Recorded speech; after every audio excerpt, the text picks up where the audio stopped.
Fortunately, today will not actually be that long. I don't have, I actually have just a little bit I'd like to read. But it's going to be a special reading because, I mean, if you have things you'd like to say or bring up as we go, please do. That's never something I'll discourage, but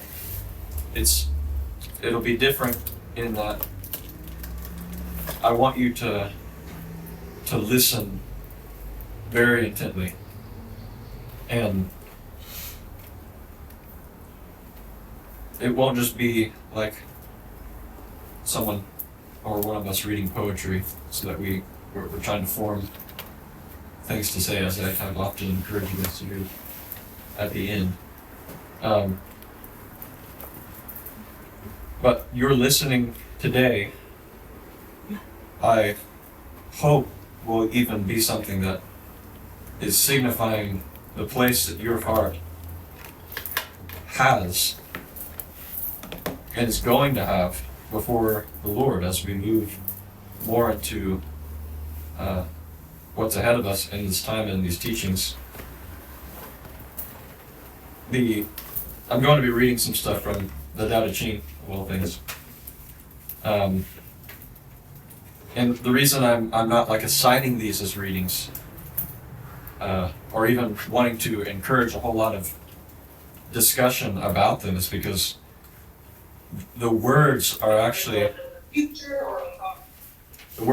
of less importance than the wisdom of life that they carry. And I know actually that this wisdom of life is something you have, especially as we enter into this new kind of teaching, this new way of learning. We're learning how to learn, right? This wisdom of life will be something you don't need words for. It'll be something you have the opportunity to see in life, to be able to witness every single day. I'm not exaggerating when I say that. So the wisdom, even the power that you detect behind what I will read you, again, don't see it as much as something some author or group of authors wrote in this book that's renowned by the world, or don't allow the history of this particular text to influence what the Lord is going to speak through it. In fact, this way of seeing the living word as something that is beyond words in a text is the very way we're to read the scripture, even. The very way we're to see and experience, come to truly know and understand the truth given through scripture.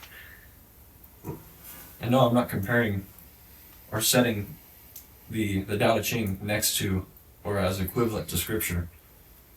But can God not speak through anything that he chooses to speak through? He's doing that today. He's doing that this morning. And in many ways, I want this to be your first lesson, if you will, which is actually going to always be a lesson for you. And that is to change, to become like little children before the one who will always be a teacher in your life. Having the heart of a teachable, humble child is not something that goes against what it means to mature as a son. It's actually required to mature as a son. It'll always be the essential point of your ability to mature. And with such a heart, with such a true student's heart, you are the apple of God's eye. Okay. So, this is just a time of listening. I'm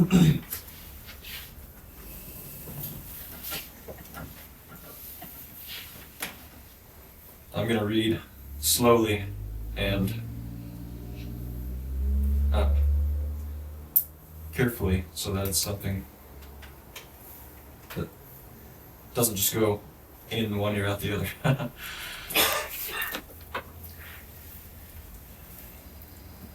The master leads by emptying people's minds and filling their cores,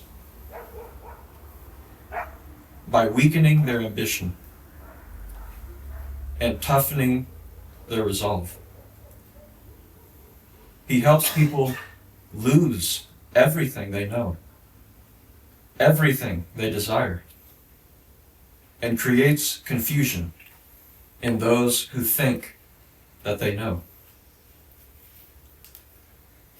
Practice not doing, and everything will fall into place.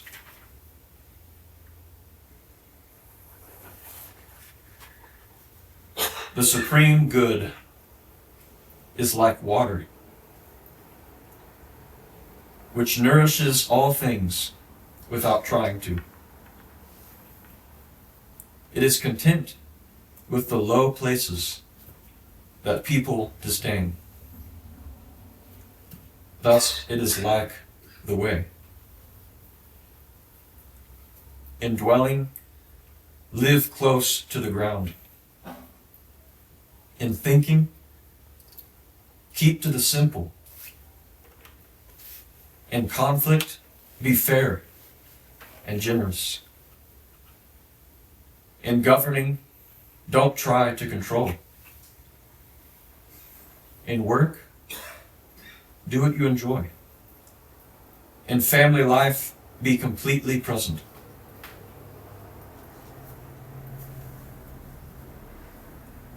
The ancient masters were profound and subtle. Their wisdom was unfathomable. There is no way to describe it. All we can describe is their appearance.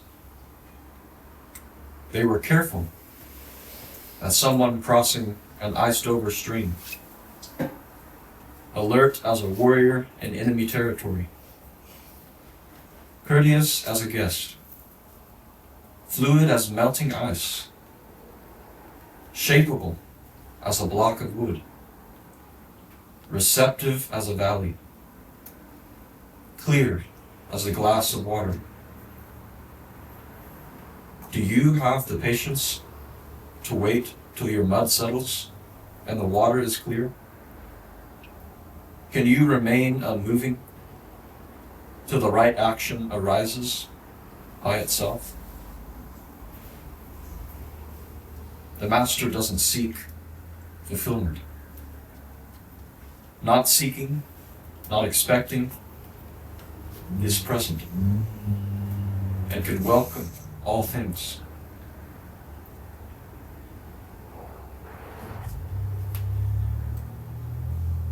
A good traveler has no fixed plans and is not intent upon arriving.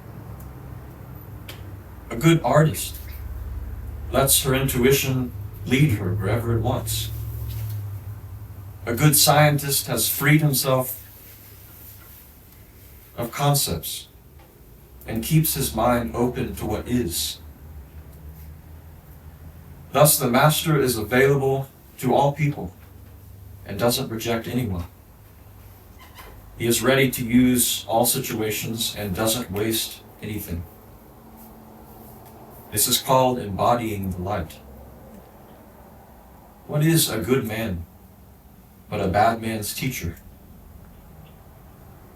What is a bad man but a good man's job? If you don't understand this, you will get lost, however intelligent you are. It is the great secret.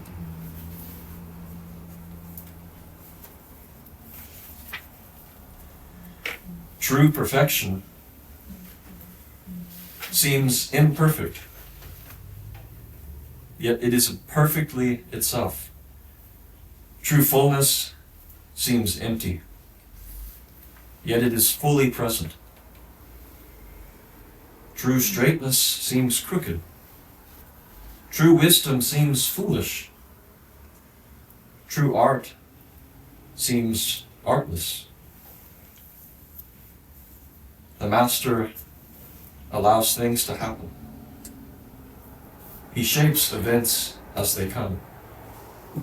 He steps out of the way and lets the way speak for itself.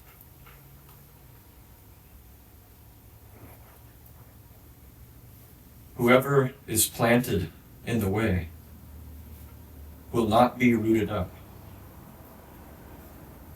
Whoever embraces the way will not slip away. The name he carries will be held in honor from generation to generation. Let the Tao, or the way, be present in your life, and you will become genuine. Let it be present in your family, and your family will flourish. Let it be present in your country, and your country will be an example to all countries in the world. Let it be present in all things, and all things will sing. How do I know this is true? By looking inside myself.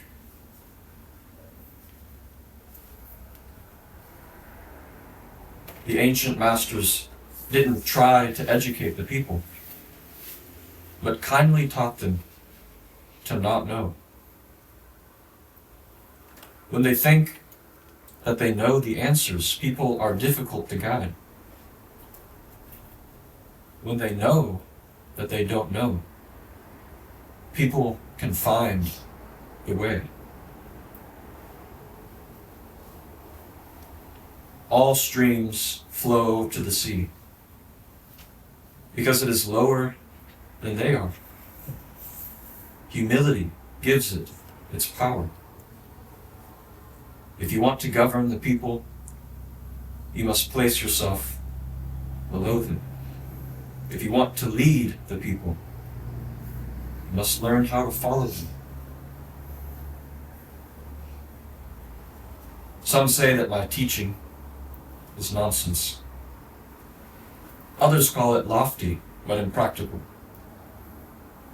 But to those who have looked inside themselves, this nonsense makes perfect sense. And to those who put it into practice, this loftiness has roots that go deep.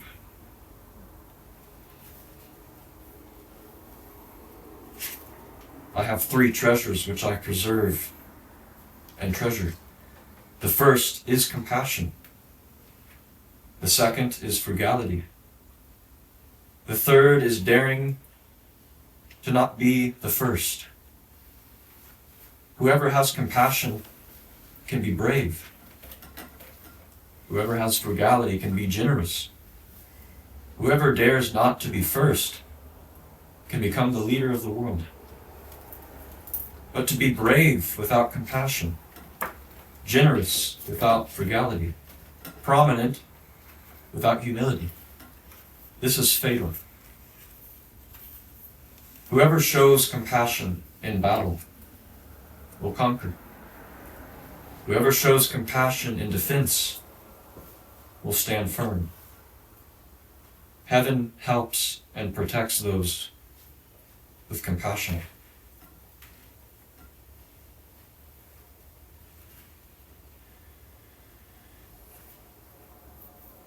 True words aren't eloquent. Eloquent words aren't true. Wise men don't need to prove their point. Men who need to prove their point aren't wise. The Master has no possessions. The more he does for others, the happier he is. The more he gives to others, the wealthier he is. The way nourishes by not forcing, by not dominating. The master leads.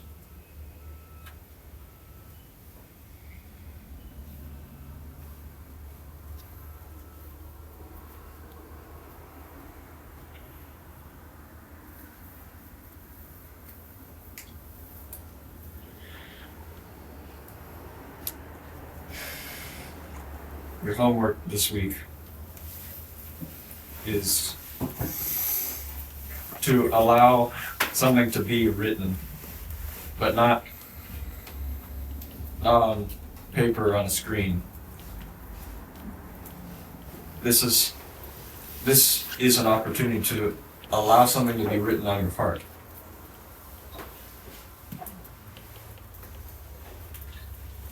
Now, for something to be written on your heart, there can't be things that leave no room for anything to be written.